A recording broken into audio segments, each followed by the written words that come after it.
നാണം കെടാനായി മാത്രം ജനിച്ചൊരു രാജ്യമാണ് പാകിസ്ഥാൻ എന്ന് പറഞ്ഞാൽ അതിലൊട്ടും അതിശയോക്തി തോന്നേണ്ട കാര്യമില്ല. കാരണം പാകിസ്ഥാൻ പ്രധാനമന്ത്രി മുതൽ പാകിസ്ഥാനിലെ ഏറ്റവും ചെറിയ ഒരു കൂലിപ്പണിക്കാരൻ പോലും ലോക രാജ്യങ്ങൾക്ക് മുമ്പിൽ നാണക്കേടിന്റെ കൊടുമുടിയിലാണ് നിൽക്കുന്നത് എന്നുള്ള കാര്യത്തിൽ യാതൊരുവിധ സംശയവുമില്ല.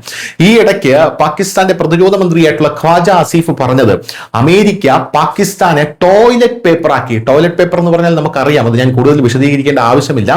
അമേരിക്ക ചന്തി തുടയ്ക്കുന്ന പേപ്പറാണ് ടോയ്ലറ്റ് പേപ്പർ എന്ന് പറയുന്നത്. ഈ ടോയ്ലറ്റ് പേപ്പർ ആക്കി പാകിസ്ഥാനെ മാറ്റി ക്ലോസറ്റിലേക്ക് വലിച്ചെറിഞ്ഞു എന്നാണ് ഖ്വാജ ആസിഫ് പറഞ്ഞത്. ഇതിന്റെ ഒരു കാര്യം എന്ന് പറയുന്നത് പാകിസ്ഥാന്റെ കൂടെ അമേരിക്ക നിൽക്കുകയും എന്നാൽ ഇന്ത്യയുമായി വ്യാപാര കരാർ ഒപ്പിട്ട് ഇന്ത്യയെ ജമ്മു കശ്മീരിൽ പാക് അധീന കശ്മീർ ഇന്ത്യയുടെ ഭാഗമാക്കി ചേർത്ത മാപ്പും അമേരിക്ക പ്രസിദ്ധീകരിച്ചിരുന്നു. ഇതാണ് പാകിസ്ഥാനെ ചൊടിപ്പിച്ചത്.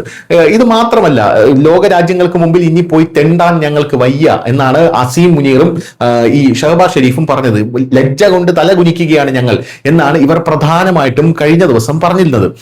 പോരാത്തതിന് ഈ പാകിസ്ഥാന്റെ ക്രിക്കറ്റ് ടീമിന്റെ കാര്യം എടുത്ത് നോക്കിക്കഴിഞ്ഞാലും പാകിസ്ഥാന്റെ ക്രിക്കറ്റ് ടീം ഇന്ത്യയുമായി കളിക്കില്ല എന്ന് ആദ്യം പറഞ്ഞു. ബംഗ്ലാദേശിന് ഐക്യദാർഢ്യം പ്രഖ്യാപിച്ചു.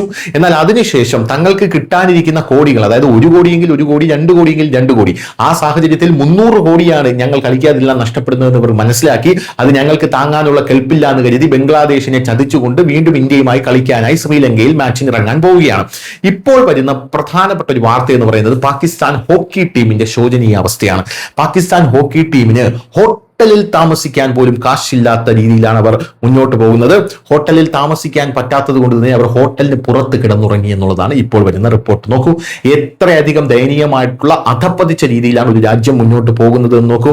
നമ്മുടെ രാജ്യത്തെ ഏതെങ്കിലും ഒരു സ്പോർട്സ് താരത്തിന് ഇത്തരത്തിൽ ഹോട്ടലിന് താമസിക്കാൻ കാശില്ലാതെ ഹോട്ടലിന് പുറത്തിറങ്ങി കിടക്കേണ്ട അവസ്ഥ വന്നു കഴിഞ്ഞാൽ നമ്മൾ ഭാരതീയരുടെ ഉള്ളിലെ രക്തം തിളയ്ക്കും.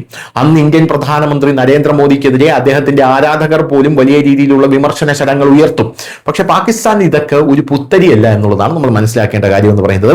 ഓസ്ട്രേലിയയിൽ ഹോക്കി കളിക്കാൻ പോയ പാകിസ്ഥാൻ ഹോക്കി ടീമിന് ഹോട്ടൽ വാടക നൽകാത്തതിനെ തുടർന്ന് മണിക്കൂറുകളോളം ഹോട്ടലിന് പുറത്ത് തങ്ങേണ്ടി വന്നു എന്നുള്ളതാണ് റിപ്പോർട്ട്.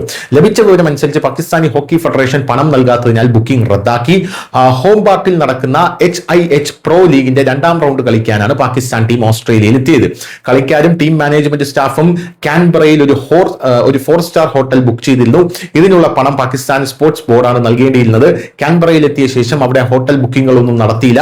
സമയമേഖലയിലെ വ്യത്യാസം കാരണം team head coach Tahir Zaman PSP PHF ഉദ്യോഗസ്ഥരെ ബന്ധപ്പെടാൻ കഴിഞ്ഞില്ല എന്നുള്ളതാണ് റിപ്പോർട്ടുകൾ സൂചിപ്പിക്കുന്നത്.